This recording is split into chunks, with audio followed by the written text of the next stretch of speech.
पहले तो आप सब लोगों को मैं धन्यवाद अर्पित करना चाहता हूं कि आप लोगों ने अपना अमूल्य समय निकालकर आज उपस्थित हुए हैं। आज का विषय देश में जो गतिविधियां प्रमुख विपक्षी पार्टी और प्रमुख विपक्षी पार्टी के नेता राहुल गांधी जी की रही हैं, उन पर आपके समक्ष कुछ तथ्य मैं रखना चाहता हूं। पिछले कुछ दिनों में जिस तरीके से श्री राहुल गांधी और कांग्रेस पार्टी ने जहां एक तरफ न्यायतंत्र पर दबाव और धमकी की विचारधारा के साथ कार्य किया है और जिस तरह उन्होंने अपनी व्यक्तिगत कानूनी लड़ाई को एक लोकतंत्र की कानूनी लड़ाई के रूप में प्रेषित करने की कोशिश की है, उससे एक बात तो स्थापित हो चुकी है कि कांग्रेस पार्टी इस देश में लोकतंत्र के साथ खिलवाड़ करने में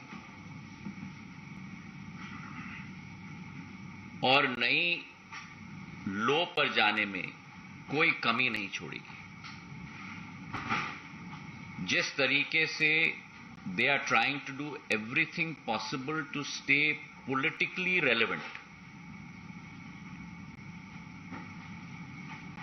और अपने आप को मैं ये कहूंगा कि एक लोकतंत्र की लड़ाई नहीं लेकिन एक स्वार्थ की लड़ाई लड़ी जा रही है, इसकी हम जितना निंदा करें वो कम होगा।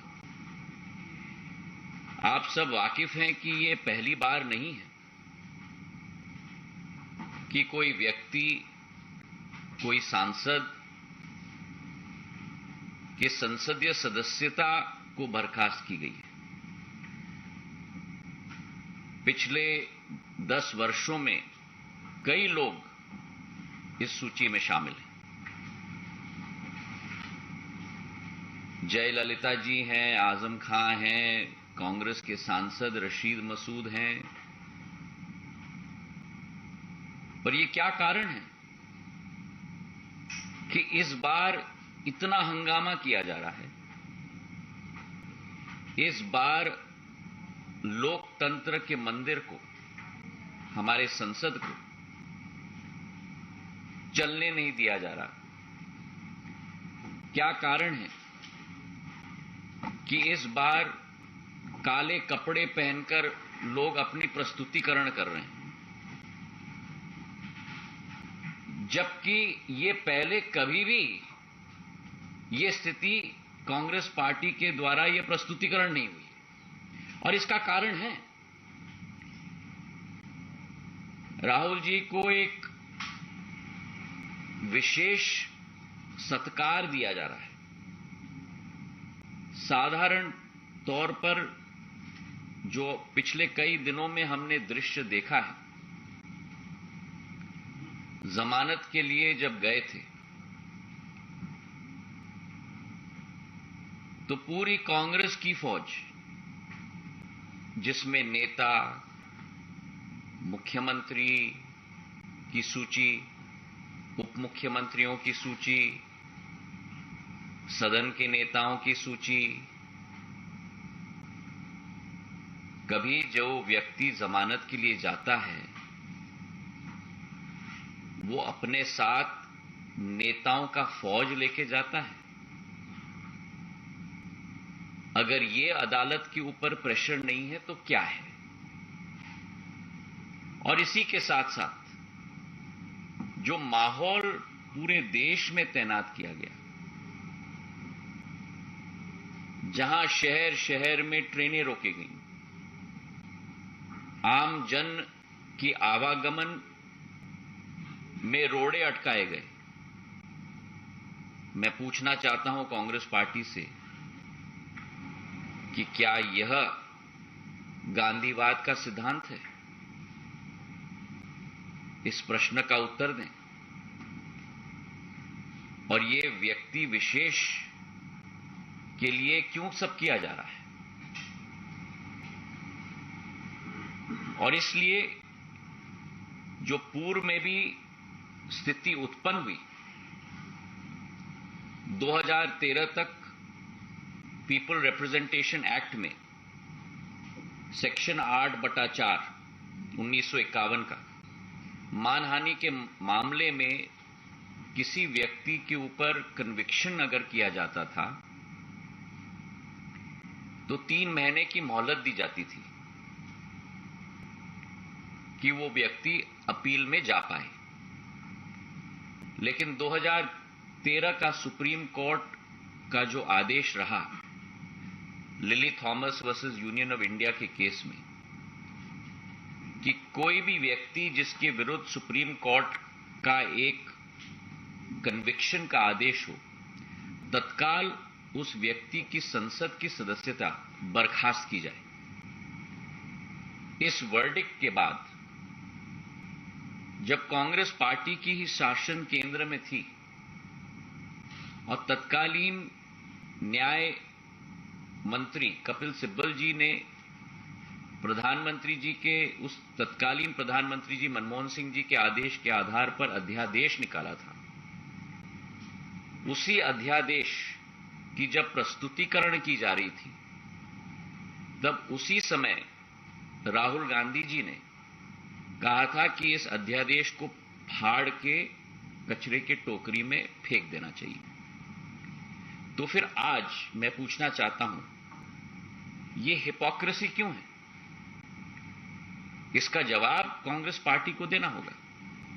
और इसी के साथ जो अत्यंत आश्चर्यजनक वाक्य रहा राहुल गांधी जी के द्वारा कि मैं गांधी हूं और गांधी कभी माफी नहीं मांगते,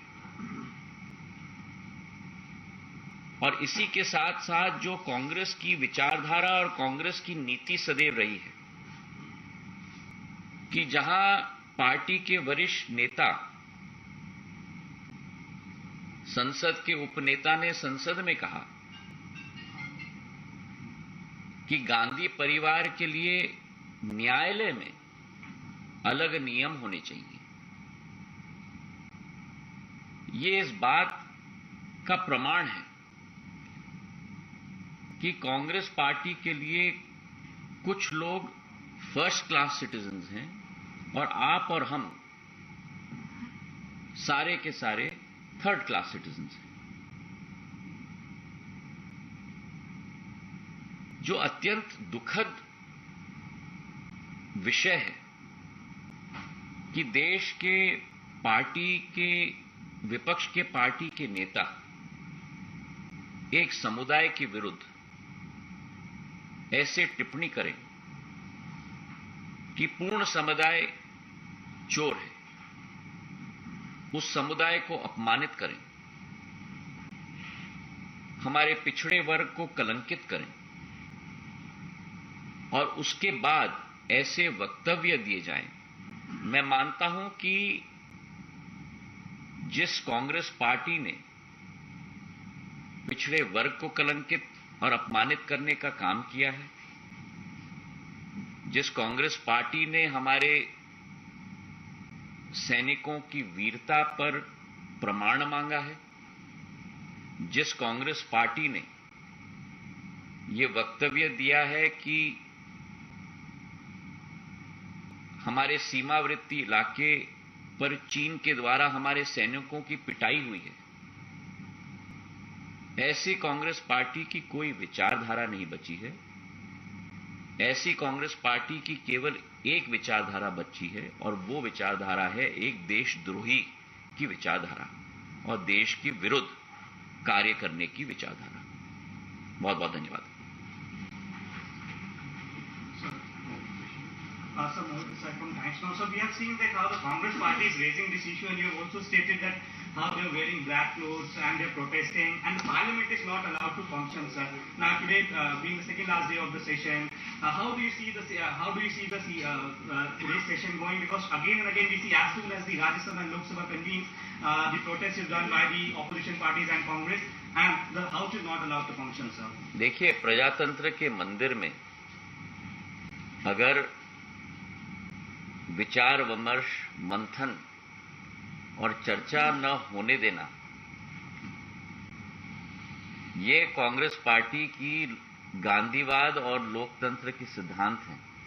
तो ये आज पूरे देश की जनता के समक्ष स्पष्ट हो चुकी है। और दोबारा मैं कह रहा हूं कि ये लोकतंत्र की लड़ाई नहीं है, ये व्यक्ति विशेष की लड़ाई। और देश इस विचारधारा को अच्छी तरह से पहचान चुका है, जिसके आधार पर देश की जनता ने जवाब भी कांग्रेस पार्टी को एक बार नहीं लेकिन बार बार दे दिया। Sir, Piyush from India TV, मेरा सवाल ये है कि राहुल गांधी अब ये कह रहे हैं कि मैंने एक समुदाय को नहीं गाली दी या उनके खिलाफ कुछ नहीं बोला। देखिए, तीन लोगों के खिलाफ बोला। मैं कुछ नहीं कहना चाहता। उनका वाक्य स्पष्ट है। जो उन्होंने कहा आपके टीवी चैनल्स पे भी चला है, पूरी देश की जनता ने देखा है। और जो अदालत में उनके वकीलों के द्वारा स्टेटमेंट भी पेश की गई है, अगर आप उस स्टेटमेंट को पढ़ेंगे तो आपको भी आश्चर्य होगा। उस स्टेटमेंट में लिखा गया है कि जो देश के बड़े नेता होते हैं, उनके द्वारा कभी कभी भाषणों में जो मन में आए कहा जाता है, पर उनकी स्टैंडिंग होती है। तो स्टैंडिंग के आधार पर कंटेंट को नहीं देखा जाना चाहिए, लेकिन टोन और टेनर को देखा जाना चाहिए। तो आप बताइए मुझे कि इस देश में एक हमारे पिछड़े वर्ग के विरुद्ध अगर कोई वाक्य या कोई उपदेश दिया जाए तो क्या उसे सहन करना चाहिए? और क्या अगर गलती की गई है तो माफी मांगना इतनी बड़ी बात हो गई? माफी मांगने से व्यक्ति छोटा नहीं होता।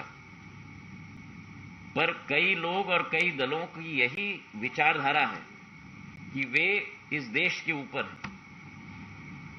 और जनता ने उनको अच्छी तरह से जवाब दे दिया।